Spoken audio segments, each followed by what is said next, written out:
다윗이 왕이 되었습니다. 다윗이 왕이 되고 자신의 바로 앞 왕인 사울 왕 이제 죽게 되었죠. 그 사울 왕에 대해서 고민할 때 그 가문에 남은 자가 있는지 찾기 시작했습니다. 그래서 사울 집안에 종이 한 명 있었습니다. 시바라는 종이었는데 좀 이 말씀을 읽을 때는 항상 좀 욕 같아서 좀 부담스럽습니다.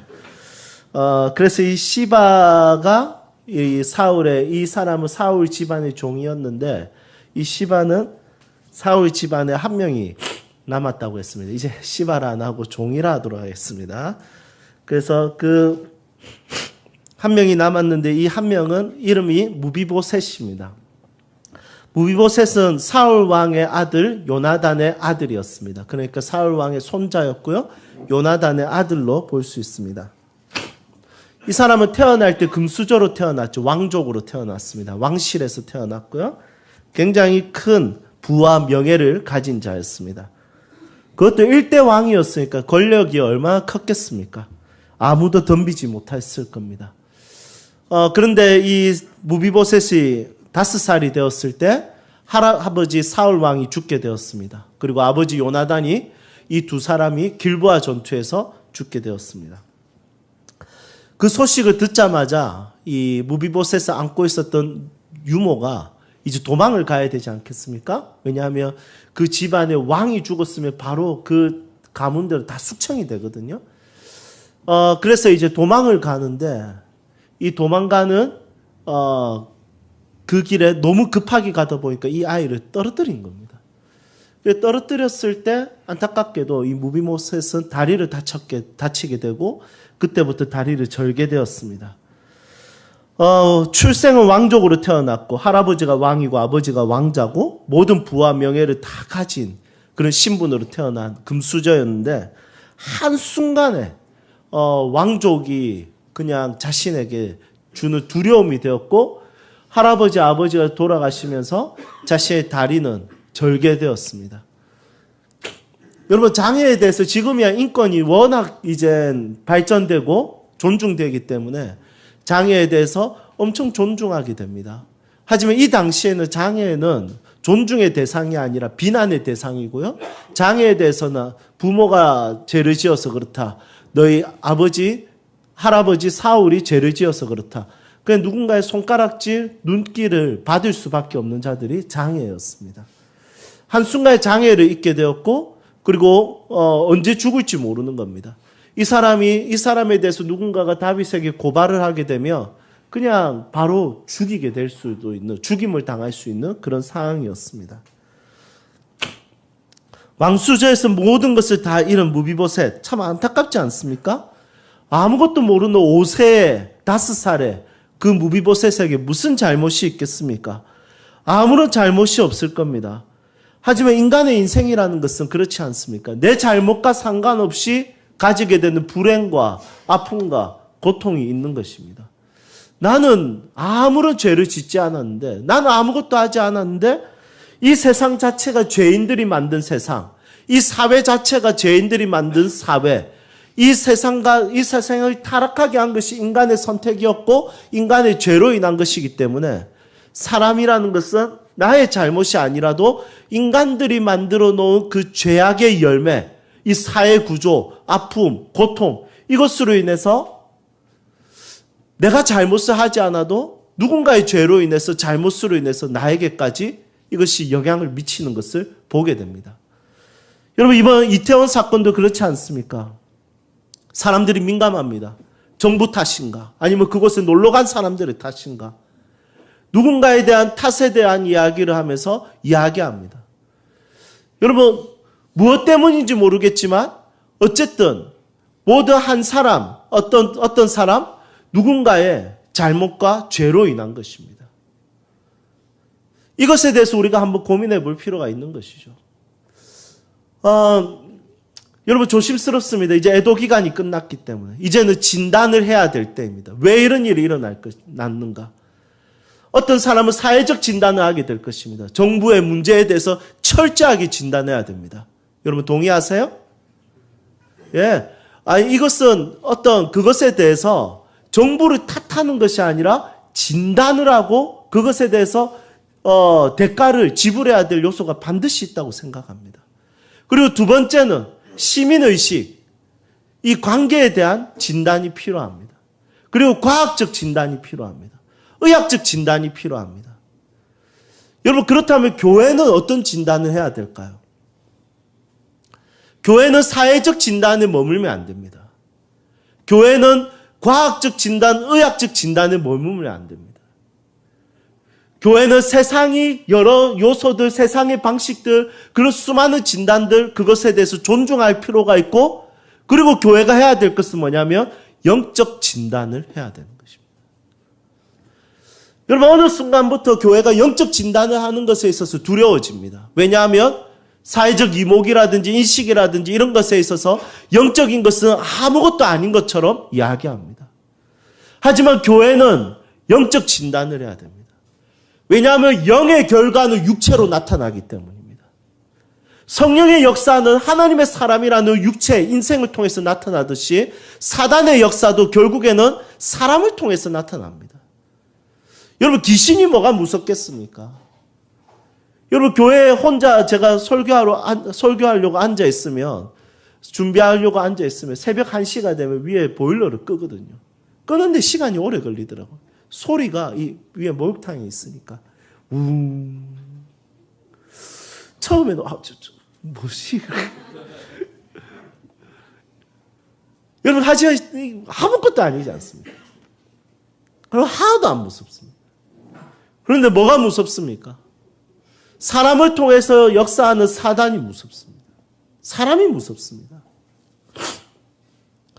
여러분, 수많은 사회적 진단이나 이런 것들도 결국에는 사람을 통해서 진단하는 거죠. 사람의 문제점을 진단하는 겁니다.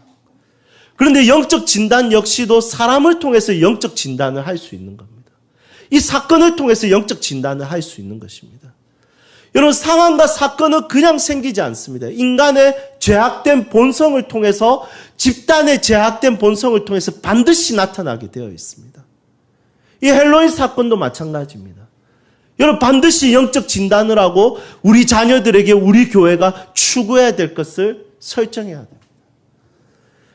여러분, 저는 개인적으로 이번에 12월 크리스마스에 우리 교회만이 만들 수 있는 영적 문화를 만들려고 합니다. 함께 동참해 주시기를 축복합니다. 아멘. 네. 우리 이번 주에 민지 자매님이 교통사고 당했어요. 그것도 아반떼가 굉장히 큰 차에 박았습니다. 길쭉길쭉 하더라고요, 차가. 그런데 그 차가 정차해 있다가 민지 자매님이 코너링 하는데 그 차가 그냥 툭 나온 겁니다.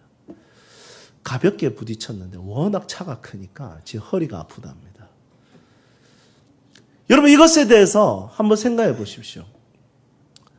법적인 진단, 사회적 진단, 관계적 진단. 그런데 그 아저씨가 분명히 잘못을 했는데 끝까지 회개하지 않는, 뉘우치지 않는. 그래서 보험에 끝까지 이렇게 뻘가 먹어야 되겠죠? 여러분, 그 일이 왜 생겼습니까? 여러분, 교통사고 왜 생겼습니까? 왜 생깁니까? 여러분, 질서를 만들어 놓으면 여러분 그 질서를 따르면 거의 생기지 않습니다. 그런데 교통사고가 생기는 이유는 딱 하나입니다. 그 질서를 어기기 때문입니다. 인간의 본성과 재성은 질서를 어깁니다. 인간의 본성과 재성은 법을 어깁니다. 법을 못 지킵니다. 안 지키려고 합니다. 자신이 편한 대로, 자신이 원하는 대로 이끌려갑니다. 하지만 그것의 결과는 자기 자신에게만 나타나는 것이 아니라 누군가에게도 나타나는 것이죠. 여러분, 우리는 이런 세상에 살고 있습니다. 여러분, 이런 세상에 살고 있을 때 결국의 결론은 뭐냐면 인간은 불쌍하다는 겁니다. 내가 잘못하지 않아도 나에게 사건과 사고와 어려움과 아픔이 일어날 수 있다는 것입니다. 여러분, 내가 하나의 잘못을 했을 때 누군가에게 줄 수 있는 상처와 아픔과 고통이 있다는 것이죠. 이것이 가득한 것이 이 세상입니다. 아무리 법을 강화하고 아무리 질서를 세우려고 해도 쉽지 않습니다. 왜냐하면 인간은 죄를 따라서 가기 때문에 그 죄 때문에 인간은 어떤 사고와 아픔을 당할지 모르는 존재이기 때문에. 여러분, 라오스 땅을 한번 보십시오. 라오스 땅에 그 땅을 살아가는 백성들이 무슨 죄가 있겠습니까? 하지만 죄가 있죠. 왜냐하면 인간은 존재 자체가 죄인이기 때문입니다. 누구든지 질서를 어깁니다. 그리고 사고가 일어나고 아픔을 경험합니다. 지도자들로 인해서 안 좋은 혜택을 받습니다.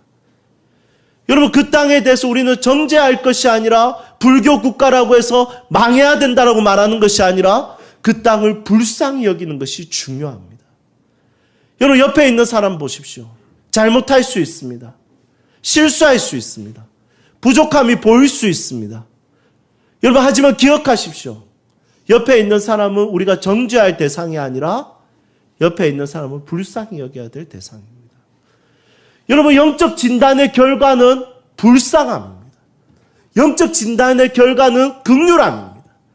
여러분, 무비보셋을 향해서 아이고 네가 잘못했지라고 말할 수가 있겠습니까? 없습니다. 왜냐하면 자신의 잘못이 아니라 누군가 자기 할아버지의 잘못으로 일어난 어려움과 아픔이기 때문입니다.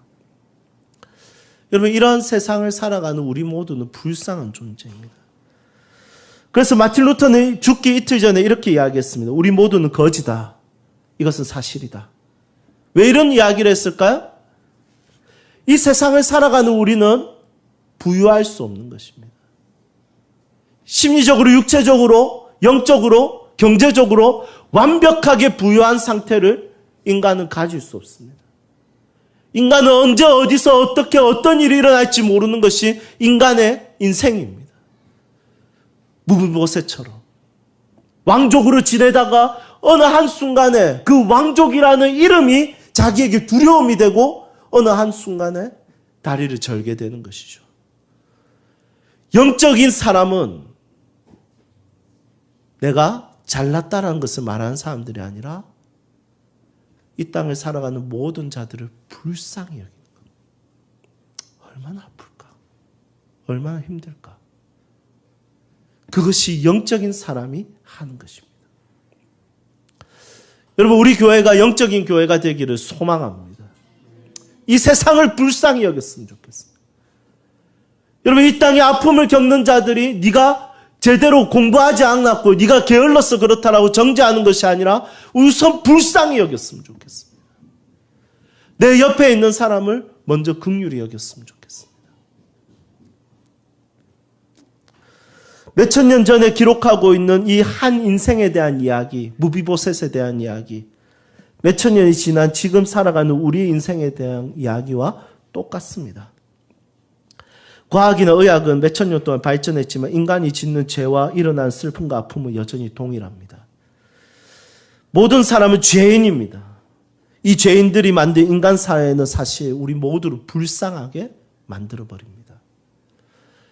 내가 만든 것이고 내가 그것에 대해서 아픔을 경험합니다. 우리 부모가 만든 이 세상, 우리 조상이 만든 이 세상, 이 땅의 죄인들이, 현대의 죄인들이 만드는 지금의 사회적 규범, 법칙, 방식, 살아가는 원리, 원칙, 여러분, 이 모든 것은 인생을 불쌍하게 만듭니다. 이곳에 갇힌 모든 인간에 대해서 우리가 불쌍히 여기고 사랑하고 위로하고 공감할 수 있는 마음들이 필요하다 생각합니다. 모든 사람이 죄인이라는 말은 야, 이 죄인아 하면서 손가락질을 하라고 말씀하시는 것이 아니라 그들을 불쌍히 여기라고 말씀하시는 것입니다. 여러분, 우리 안에 그 마음이 있기를 소망합니다. 여러분, 이제 다윗이 이제 사울의 왕조의 가문에 사람이 있는지 찾습니다. 아, 생각만 해도 무섭죠. 안 무섭습니까? 왜냐하면 왕족이 지금 끝났잖아요. 하나의 왕조가. 그리고 새로운 왕조가 세워졌잖아요. 사울 왕의 왕조는 사울 때 끝났어요. 요나단까지 이어지지 못했어요. 그래 보면 조선 왕조 500년은 진짜 대단합니다. 맞죠? 조선 왕조는 누가 어느 집안이 500년 동안 통치했습니까? 무슨 이씨입니까? 전주 이씨죠. 학교 아이들은 세종대왕을 셋이라고 생각하던데 어떤 사람은 뭐 조선시대 왕은 납시라더라고요. 주상전하 납시오. 죄송합니다. 집에 가서 웃는다. 여러분 참 조선 왕조 대단하다 생각합니다. 사울 왕조는 딱 끝났습니다. 사울 왕조는 한 대 딱 끝났죠. 그리고 이제 다윗이 왕이 되었습니다. 얼마나 긴장이 되겠습니까? 그리고 그 사람을 찾는답니다. 그 가문에 사람이 있느냐 찾습니다. 보통 왕이 되면 형제도 죽이는 것이 왕실의 이야기지 않습니까? 그래서 왕실의 이야기 진짜 스펙타클합니다. 막 독살하고 막 칼로 찌르고 난리 납니다. 그래서 왕실의 이야기를 사극으로 만들면 너무 재밌습니다. 특히 이방원은 진짜 사극의 중심에 항상 서 있습니다. 얼마나 재밌습니까? 이방원, 영조, 정조 뭐 이런 이야기들은 너무 재밌습니다. 저희 학교 아이들도 이방원 이야기 너무 재밌어 하더라고요. 저도 아이들 가르치면 너무 재밌더라고요. 그런데 이 무비보셋을 찾아냈습니다. 그런데 다윗은 요나단과의 우정으로 인해서 무비보셋에게 재산을 주고 왕족의 대우를 해줍니다. 항상 식탁의 자리에 무비보셋을 초대해서 함께 식사를 합니다. 여러분 왕과 식사하는 사람에게 함부로 대할 수 있는 사람은 아무도 없습니다. 다윗은 요나단으로 인해서 무비보셋에게 이 은혜를 베풉니다. 우리가 어떤 두 사람이 싸울 때 우리 이런 이야기 자주 하죠. 됐다. 나보고 참아라 이런 이야기. 그럼 우리가 보통 싸울 때 네 보면 더 열받는다 이런 이야기 하는데 나보고 참아라 말할 때가 있죠. 여러분 우리의 삶이 선을 향하게 될 때는 보통 우리가 선하고 양심적이어서 선을 향하는 게 아니라 반드시 그 안에 동기가 있습니다. 그 동기는 두 가지가 있는 것 같아요. 첫 번째 뭐냐면 내 욕심이에요. 선이 내 욕심을 채울 때가 있습니다. 선을 행할 때. 이 선이 가져다 주는 쾌락과 기쁨이 있어요. 그리고 그 선으로 인해서 내가 가질 수 있는 명예가 있습니다. 그래서 사업가들은, 기업가들은, 상업가들은 결국에는 그들의 꽃은 뭐냐? 명예를 가지는 겁니다. 그래서 정치를 한다든지 아니면 장학위원회를 만든다든지 이렇게 합니다. 하지만 두 번째, 선을 행하는 동기는 보통 누군가를 보면서 그 동기에 대해서 뭔가 떠오르면서 이렇게 선을 베푸는 경우가 많이 있습니다. 다윗이 선을 베푸는, 은혜를 베푸는 동기는 자신의 친구 요나단이었습니다. 그래서 그의 아들 무비보셋에게 모든 은혜를 다 전해줬습니다. 여러분, 우리가 누군가에게 베푸는 은혜는 우리의 삶의 동기가 되시는 예수님을 보는 것이죠. 요나단을 보면서 은혜를 베풀듯이 우리의 은혜는 예수님의 은혜를 생각하고 예수님의 십자가 사건을 바라보며 누군가에게 은혜를 베풀게 되는 것입니다. 이 요나단과 다윗의 설교는 이 부분은 굉장히 전통적 설교입니다. 그리고 알레고리적 해석이 되기도 합니다. 하지만 은혜가 흘러가는 방식을 보면 이것은 성경의 전체적인 문맥에서 아주 좋은 해석이라고 생각합니다. 우리가 누군가에게 그냥 베푸는 것이 아니라 우리의 베푸는 은혜는 동기가 없으면 우리는 베풀 수 없습니다. 그리스도인이 베푸는 모든 동기는 십자가에 있습니다. 십자가에서 나에게 흘러온 이 은혜가 내가 누군가에게 베풀어지는 동기가 되는 것이죠. 그래서 기독교의 흐름은 은혜의 흐름입니다. 예수님께 은혜 받은 자가 그 은혜를 흘려보내기 위해서 몸부림치는 것이죠. 그 은혜가 우리 안에서 막혀 있는 것이 아니라 흘러가는 것입니다. 플로잉하는 것입니다. 이 삶을 살아가는 그리스도인으로 인해서 사역이 되고 선교가 되고 소명을 감당하게 되는 것이죠. 여러분, 우리 중에 억지로 할 수 있는 사람은 아무도 없습니다. 시킨다고 하는 사람 아무도 없습니다. 오히려 반감을 가집니다. 안 그렇습니까? 여러분 11조 내 여러분 누가 시킨다고 해서 여러분 우리가 할 사람입니까? 아니죠. 선교하자 할 사람 절대 아닙니다. 여러분 제가 목회해 보니까 여러분 아무 필요 없습니다. 그냥 가르칠 뿐입니다. 여러분 강요 아무 필요 없습니다. 안 해요. 결국에 하는 사람들은 은혜 받은 자들이 하는 것입니다. 은혜 받은 자들이 반응하는 것입니다. 은혜 받은 자들이 동참하는 것입니다. 여러분 그것이 없으면 선교를 위해서 10원도 1초도 투자하지 않습니다. 하지만 은혜 받은 자들은 은혜를 흘려보낼 줄 압니다. 은혜 받은 자들은 그 땅을 밟을 줄 압니다. 그 땅에 흘려보낼 줄 압니다. 여러분 이것이 은혜의 원리와 원칙입니다. 저는 은혜는 받았는데요. 그런데 저는 흘려보내는 거 참 힘들어요. 이런 생각할 수 있습니다. 여러분 은혜 못 받은 것 가능성이 높습니다. 왜냐하면 은혜라는 것은 하나님의 은혜는 너무 크고 위대해서 안 흘러갈 수가 없습니다. 아무리 막아도 흘러갑니다. 요나단을 보면서 무비보셋에게 재산을 주고 그 자리에 초대했듯이 요나단과의 관계로 인해서 나타나는 은혜는 막을 수 없는 것이었습니다. 주변에서 이야기할 겁니다. 사울의 왕족이기 때문에 명분이 충분히 됩니다. 나중에 반드시 걸림돌이 될 겁니다. 다윗 왕을 싫어하는 사람이 저 사람과 손을 잡으면 이것은 분명히 명분이 됩니다. 이거는 절대로 애초에 막아야 됩니다. 지금이 기회입니다. 여러분 이렇게 말하는 신하들이 있었을 겁니다. 하지만 그 은혜가 흘러가는 것은 아무리 위험해도 어려워도 아파도 그 은혜는 흘러가게 됩니다. 왜냐하면 은혜라는 것은 그냥 내가 부분적으로 가지는 것이 아니라 내가 가득 흘려보낼 만큼 부어지기 때문입니다. 한 여인에게 귀신 들린 딸이 있을 때 예수님에게 이야기했죠. 부스러기라도 괜찮으니까 내 딸 불쌍히 여겨달라고. 여러분 부스러기라도 이 여자를 배부르게 할 수 있었습니다. 예수님의 부스러기 같은 은혜도 우리를 배부르게 하고 그것을 흘려보낼 수 있는 충분한 놀라운 은혜입니다. 여러분 우리 교회가 은혜의 통로가 되기를 소망합니다. 정말 그분으로부터 오는 크고 위대한 은혜로 인해서 내가 누군가에게 은혜를 베풀고 보내고 흘려보낼 수 있는 그런 믿음의 사람들이 되기를 소망합니다. 은혜의 소명은 내가 은혜를 베푸는 것이 아니라 받은 것을 베푸는 것입니다. 이 선순환이 우리 교회 가운데 가득하기를, 이번 애국 MK 선교를 가운데 일어나기를 온 마음으로 축복합니다. 함께 찬양합시다.